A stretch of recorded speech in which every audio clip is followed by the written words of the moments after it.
The Constitutional Court ruling that a decision by the Gauteng Provincial Government to place the Tshwane Metro under administration was unlawful. The Concourt ordering Gauteng COGTA MEC Lebogang Maile to appoint a person or a committee to investigate the cause of the deadlock in council. The DA says the party is vindicated by the ruling, but is calling for COGTA MEC Maile to be fired over what it calls an illegal power grab. In fact, DA Gauteng Provincial Leader, former Tshwane Mayor Msimaga, joins us now for more on the story. He's in Pretoria via our video link this morning. Solly, it's great to have you with us on the show this morning. It is indeed election season, and I take it that this kind of decision comes right on time for the argument the DA is making.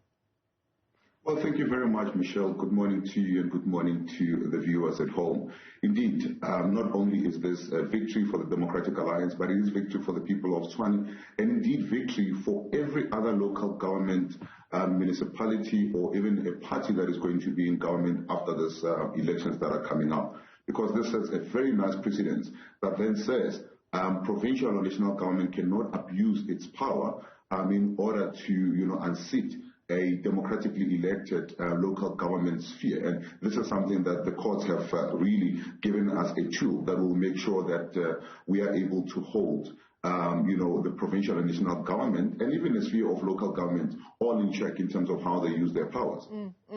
I mean, it's an argument that the DA is making. It's also one that the ANC is making to voters ahead of these local government polls, as in, bring us into power in the majority and things will run better.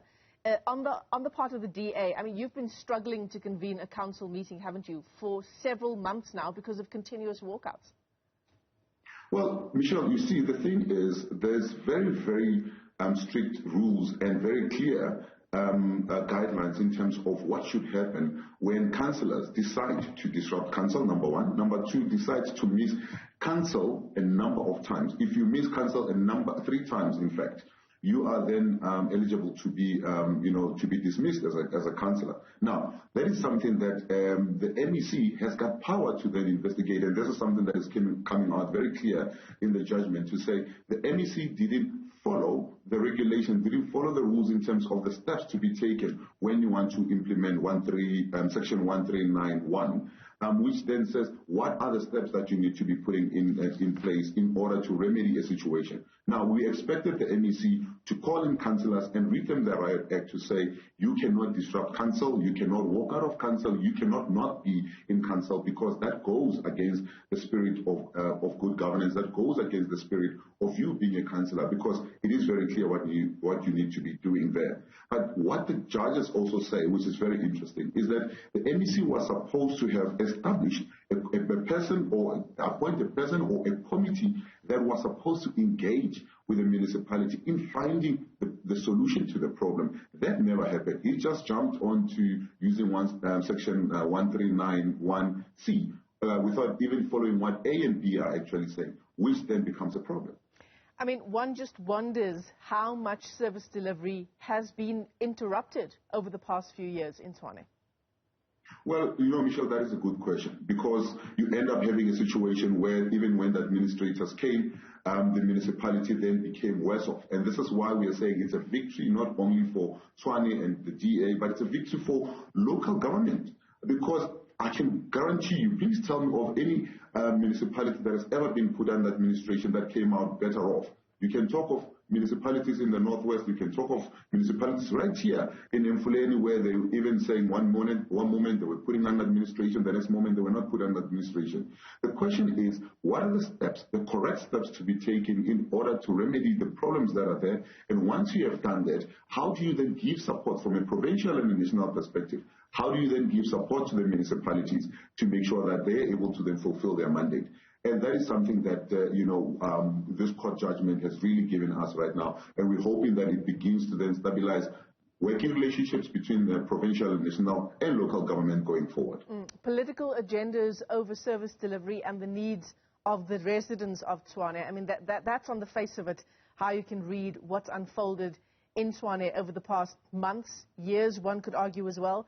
The DA now says it's going to hold Lebogang Maile liable for all the costs in terms of the legal costs, and you want him to be fired as well. What are the processes that now need to come into play? Well, our legal team is now, after studying the judgment, is actually now engaging on whether we can hold Lebogang Maile personally responsible for this, because he had been warned. We had written to him explaining, the illegality of what he was trying to do. Not only we as the Democratic Alliance, the judge, Gauteng Provincial, earlier on last year, if you would remember, around March, April, did actually indicate that whatever they were doing was illegal. He proceeded, to appeal the decision, which was also upheld by a higher court. And then they went to the Supreme Court, and then they ended up at the Constitutional Court. This is costing the taxpayer money. Now, if you are going to be taking reckless decisions like these, where you know that your prospects of winning are zero, but only because it is also to win or to fight political battles, then you should be held personally responsible for this, because this is abuse of power, and this is also abuse of taxpayers' money, and this cannot be tolerated and should not be allowed.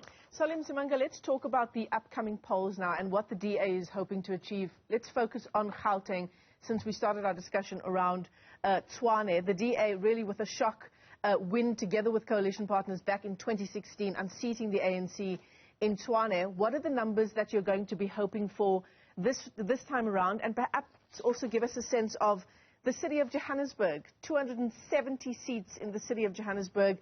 The big question for the ANC, as it is for you as well, is whether it can breach that 50% mark in Gauteng. What are your forecasts looking at the moment? Well, you know that we do our own internal polling, and our polling are showing us that at this point in time we are ahead of the other party in all the metros at this point in time. We are doing very, very well in terms of our campaign. You know, we're the first party to have filled all, ward candidates across the province. We're the first party to even announce 5 of the mayoral candidates of the 8 municipalities around Gauteng. That's how serious we have taken this process. We have launched our candidates. We have launched our mayoral teams. We are now in the process of ensuring that we are consolidating, and we actually then do better than what we did in 2016. You would know, Michelle, that coalition governments do work, but then they are really strenuous. You need to always bend, and try to make sense and try to appease your partners. Whereas if we were to get a 50+1, which means that we get a majority, we will be able to then implement what we promise in the people of Gauteng and its municipalities without ever having to really, call to anybody else who we might be in partnership with. So at this point in time, our focus is not on coalitions. Our focus is getting 50+1. But should it be that we don't end up at a 50+1, we will then ensure that this time around, if we are going to go into coalitions, it will be done on principle. It will be done on a written contract instead of, how I feel on a particular day, then I'm supporting you, I'm not supporting you, or I'm part of the government, or I'm not part of the government. That is something that we are going to make sure that it doesn't happen going forward, should we find ourselves in that space again. Any party that you are totally against going into a coalition with? Well, at this point in time, we're not, like I said, we're not talking about whether we are going to go into coalitions or not going to coalitions. What we're talking about is getting the 50+1. And should it be that we are not going to get that 50+1, it's then when we start talking about who will be best suited to be in government with us, and whether we should even consider going into government if the numbers are not where they should be. These are things that will be considered very, very strongly immediately after the elections. Msimaga, thanks very much indeed for your time this morning on the AM Report. He's the DA's Gauteng Provincial Leader, also former Tshwane Mayor. The story we're focusing on this morning is that Constitutional Court decision that the Gauteng Provincial Government placing the Tshwane Metro under administration was in fact unlawful.